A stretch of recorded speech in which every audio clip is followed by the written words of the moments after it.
मेरा नाम रितु जायसवाल है। मैं मुखिया हूँ। मुखिया जानते हैं, लोकतंत्र की सबसे छोटी इकाई, प्रजातंत्र की सबसे छोटी इकाई जो कि इलेक्ट होती है और पंचायतों को रिप्रेजेंट करती है। तो वो बाकी की जगहों पे सरपंच और प्रधान कहते हैं, बिहार में मुखिया कहते हैं। जब मैंने नॉमिनेशन डाला और मैंने वहीं से अपने पति को फ़ोन किया कि अब मैं दिल्ली नहीं आने वाली हूँ, क्योंकि अब मुझे यहाँ पे बदलाव के लिए काम करना है, क्योंकि यहाँ का जो मुखिया है वो कह रहा है कि मैडम दिल्ली से आकर के भाषण देना तो बहुत आसान होता है, पर यहाँ पे काम करके देखिए। तो मैंने भी कह दिया कि अब तुम अपना वोट समेट ही लो, क्योंकि अब मैं यहाँ से काम करके ही जाऊँगी। पहले तो लोगों ने मुझे डराया कि मैडम यहाँ जाति के नाम पे वोट डलता है, और यहाँ 14,000 का ये पॉपुलेशन का ये गांव है और आपकी जाति के मात्र 5 घर यहाँ हैं, आप इलेक्शन तो जीत ही नहीं सकते हैं। या तो पार्टी के नाम पे डलता है, या जाति के नाम पे डलता है, या पैसे के नाम पे डलता है। मैंने कहा कि जाति तो मेरी खत्म, 5 ही घर हैं, पार्टी मैं किसी को ज्वाइन करने वाली नहीं हूँ, और पैसा वो भी मैं खर्च करने वाली नहीं हूँ। जहां अगला जो मेरे अपोजिट था उसने 40 लाख रुपए खर्च किए थे, वहां मेरे सिर्फ 18,000 रुपए खर्च हुए थे पूरे इलेक्शन में।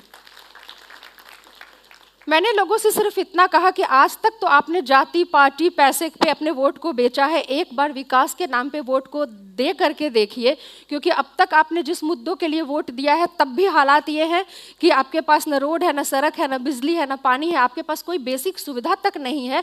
जो जिंदगी जीने के साथ जो अधिकार हमें मिले वो बेसिक सुविधा तक आपके पास नहीं है।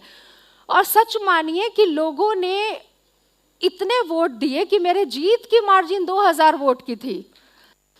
जहां पंचायतों में 40 या 50 वोट की मार्जिन होती है जीत की, वहां 2,000 वोट से जीतना बड़ी बात होती है। इसका मतलब ये है कि हम जातियों में, पार्टियों में अपने वोट को नहीं बांटते, ये वोट मांगने वाले हमको बांटते हैं। क्योंकि जब एक गांव के लोग इस बात को समझ सकते हैं कि कौन हमारी भलाई के लिए बात कर रहा है, हम इस बात को क्यों नहीं समझ सकते।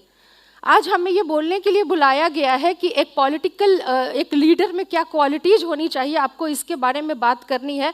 मैं ये कहना चाहती हूँ कि आपके अंदर क्या क्वालिटीज होनी चाहिए जिससे आप चुन सके कि एक बेहतर लीडर कौन है। ये क्वालिटी आपके अंदर होनी चाहिए। हमारा प्रॉब्लम हमारे गांव में क्या है? शिक्षा नहीं है, हॉस्पिटल में चिकित्सा नहीं है, रोजगार नहीं है, कुछ व्यवस्था नहीं है। लेकिन कहाँ से ऐसा होता है कि इलेक्शन का जब वक्त आता है तो पूरा राष्ट्रमय हो जाते हैं, हम लोग भक्तिमय हो जाते हैं, राष्ट्र सर्वोपरि हो जाता है, और हम अपनी भूख को भूल जाते हैं, पीडीएस सिस्टम में भ्रष्टाचार को भूल जाते हैं, स्कूलों में शिक्षा के अभाव को भूल जाते हैं, चिकित्सा को भूल जाते हैं, और राष्ट्रमय होकर के हम अपने एक व्यक्ति को वोट दे देते हैं। आप नेता नहीं चुनते हैं, आप लीडर नहीं चुनते, आप रिश्तेदार चुनते हैं। कैसे रिश्तेदार चुनते हैं कि जब आपके घरों में आपकी बेटी की शादी होती है या आपके बेटे की शादी होती है या मुंडन होता है, तो आपको विधायक जी को बुलाना होता है। आप विधायक जी को या किसी भी नेता को बुलाइए, बुराई नहीं है, लेकिन आप उसके अच्छाई से प्रभावित होकर के बुलाते हैं तो अच्छी बात है, आप उसकी ऑनेस्टी से प्रभावित होकर के बुलाते हैं तो अच्छी बात है। लेकिन आप क्यों बुला रहे हैं? नेताजी अगर आपके घर से, नेताजी को तो आना है क्योंकि बैठे बिठा वहाँ वोट बैंक मिल जाता है ना, खर्चा भी नहीं करना, शादी का मंडप लगा है, सारे लोग बैठे हैं और आप अपनी बात को वहाँ पे रख पाते हैं।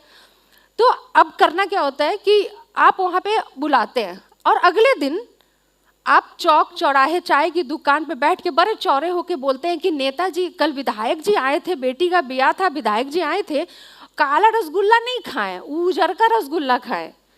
आपको ये नहीं बताना है कि विधायक जी करक्का रसगुल्ला खाए थे कि उजर का रसगुल्ला खाए थे, आपको बस चौड़ा होना है कि विधायक जी हमारे बेटी के ब्याह में घर आए थे। This is the fact.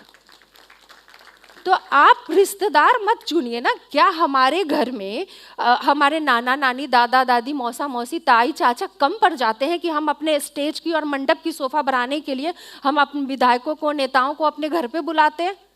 हम उस दिन बदलाव होगा, मैंने कहा उस दिन बदलाव होगा जिस दिन आप इन्हें, आपसे पूछेंगे, इनको तो आना है, उनको तो सजा सजाया महफिल चाहिए, उनको तो आना है, वो पूछेंगे मिश्रा जी, वर्मा जी, सुना है आपकी बेटी की शादी तय हो गई है। लेकिन आपको ये कहना है कि हाँ विधायक जी हमारी बेटी की तो शादी तय हो गई है, लेकिन उसके लिए मेरे घर में मेरे रिश्तेदार काफ़ी हैं, आप जाइए और जाके नाला और रोड बनवाइए और कीचड़ साफ करवाइए, ये आपका काम है।